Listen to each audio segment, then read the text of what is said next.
Selamat datang, para pencari ketenangan dan kendali diri. Kita semua tahu bagaimana rasanya dikuasai emosi, kemarahan yang meledak, kecemasan yang melumpuhkan, kesedihan yang mendalam. Perasaan-perasaan ini, jika tak dikelola, bisa menguasai hidup kita, merusak hubungan, bahkan menghambat potensi. Tapi, bagaimana jika ada jalan untuk menavigasi badai emosi ini dengan tenang dan bijaksana? Hari ini, kita akan menyelami sebuah filosofi kuno, namun abadi. Filsafat Stoikisme. Ini bukan tentang menekan emosi atau menjadi robot tanpa perasaan, justru sebaliknya. Stoikisme mengajarkan kita untuk memahami sifat emosi, bagaimana emosi terbentuk, dan cara mengelolanya agar kita tetap menjadi tuan atas diri sendiri, bukan budak dari reaksi spontan. Ini adalah jalan menuju kebebasan batin dan ketenangan yang mendalam. Para filsuf Stoik seperti Seneca, Epictetus, dan Marcus Aurelius adalah ahli dalam mengelola gejolak jiwa. Mereka hidup di tengah tekanan dan tantangan ekstrem, namun berhasil menjaga kedamaian internal mereka. Melalui pemikiran mereka, kita akan menemukan 5 prinsip kunci Stoik yang akan membimbing Anda menguasai emosi selama kurang lebih 1 jam ke depan. Ini adalah panduan praktis untuk hidup lebih damai. Prinsip 1. Pahami dikotomi kendali emosi respons ada di tangan kita.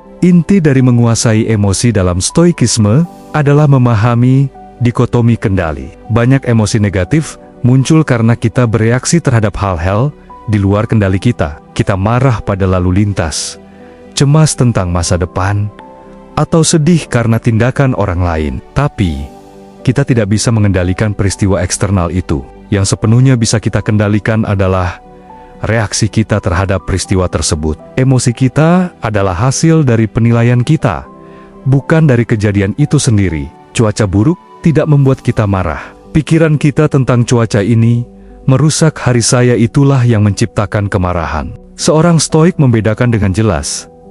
Apakah ini dalam kendali saya? Jika suatu peristiwa atau pemicu emosi berada di luar kendali, ia menerimanya. Jika itu adalah reaksi internalnya, ia mengarahkan fokus ke sana. Ini membebaskan kita dari frustrasi yang sia-sia. Misalnya, seseorang mengkritik Anda.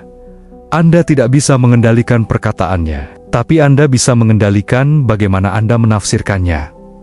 Apakah itu serangan pribadi atau sekadar umpan balik yang bisa dipelajari? Pilihan interpretasi ini menentukan emosi Anda. Fokus pada respons internal Anda adalah kekuatan sejati. Ini memungkinkan Anda mengambil alih kemudi. Anda tidak lagi menjadi korban emosi yang muncul secara otomatis. Anda memilih bagaimana merasa. Dan itulah kendali emosi yang sebenarnya. Prinsip 2. Periksa penilaian Anda, akar emosi negatif. Emosi Stoik percaya, bukanlah reaksi otomatis terhadap fakta, melainkan respons terhadap penilaian kita tentang fakta tersebut. Ketika kita merasa marah, takut, atau cemas, itu karena kita telah membuat penilaian bahwa sesuatu itu buruk, mengancam, atau tidak adil. Misalnya, kerugian finansial. Kerugian itu sendiri adalah fakta, tapi penilaian ini bencana.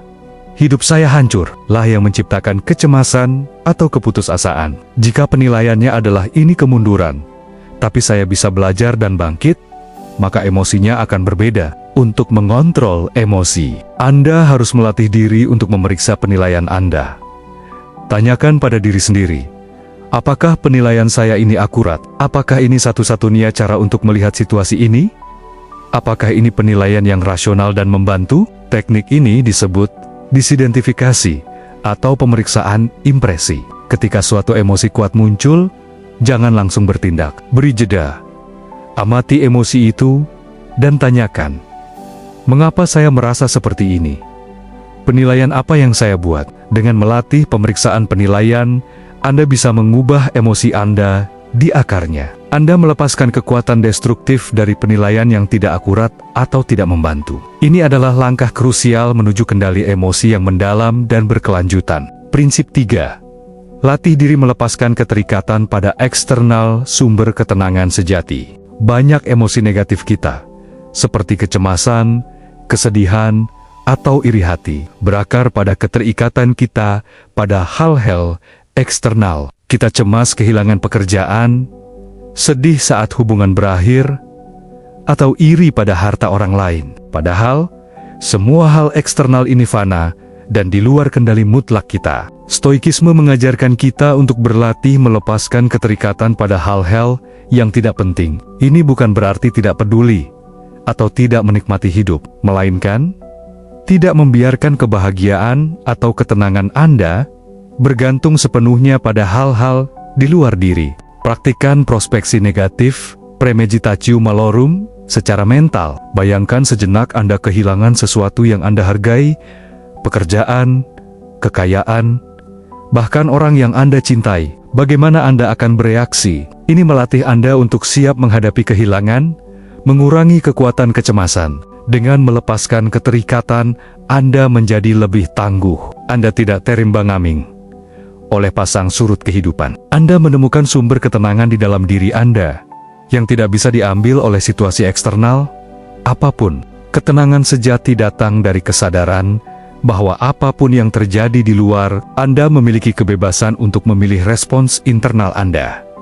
Ini adalah pembebasan dari belenggu, keinginan yang tak terbatas, dan rasa takut akan kehilangan. Prinsip 4. Gunakan jeda stoik ruang antara stimulus dan respons. Emosi seringkali memicu reaksi instan. Seseorang mengatakan sesuatu, dan kita langsung marah. Sesuatu terjadi, dan kita langsung cemas. Stoikisme mengajarkan konsep jeda stoik, sebuah ruang kecil antara stimulus dan respons, di mana kita punya kekuatan untuk memilih.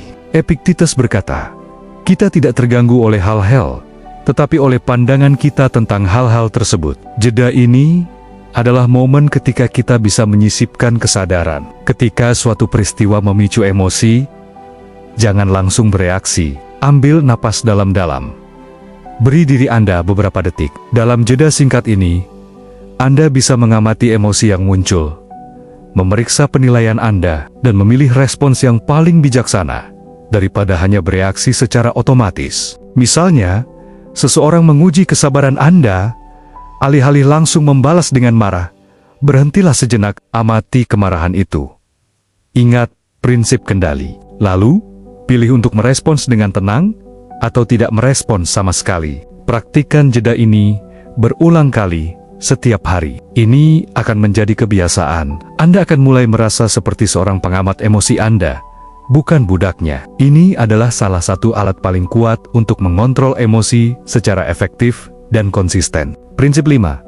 Fokus pada kebajikan sebagai panduan emosional, emosi yang membangun. Stoikisme tidak berarti hidup tanpa emosi. Ada emosi yang baik atau konstruktif menurut mereka, yang muncul dari kebajikan, seperti sukacita yang lahir dari tindakan baik, ketenangan dari kebijaksanaan, atau kasih sayang dari keadilan. Untuk mengelola emosi negatif, fokuslah pada pengembangan kebajikan, kebijaksanaan, keberanian, keadilan, dan moderasi. Ini adalah kompas moral Anda. Ketika Anda bertindak sesuai kebajikan, emosi Anda akan lebih tenang dan positif. Misalnya, jika Anda cemas tentang masa depan, praktikkan keberanian untuk menghadapi ketidakpastian. Jika Anda marah pada ketidakadilan, praktikkan keadilan dengan mencari solusi yang adil, bukan hanya melampiaskan amarah. Dengan menjadikan kebajikan sebagai tujuan harian, Anda akan melatih pikiran dan jiwa Anda untuk menghasilkan emosi yang membangun, bukan merusak. Anda akan belajar merasakan sukacita dalam kemajuan, ketenangan dalam penerimaan, dan kepuasan dalam integritas. Penutup, kunci ketenangan di tangan Anda. Ingatlah, pahami dikotomi kendali emosi. Periksa penilaian Anda yang membentuk emosi. Latih diri melepaskan keterikatan pada hal eksternal. Gunakan jeda stoik antara stimulus dan respons, dan fokus pada kebajikan sebagai panduan emosional Anda. Perjalanan menguasai emosi ini adalah praktik seumur hidup. Setiap hari adalah kesempatan untuk menerapkan kebijaksanaan ini. Dengan konsisten, Anda akan menemukan bahwa Anda adalah penguasa sejati atas pikiran dan perasaan Anda. Anda memiliki kebebasan untuk memilih bagaimana Anda merespons dunia. Selamat menjalani hidup yang tenang, terkendali, dan damai.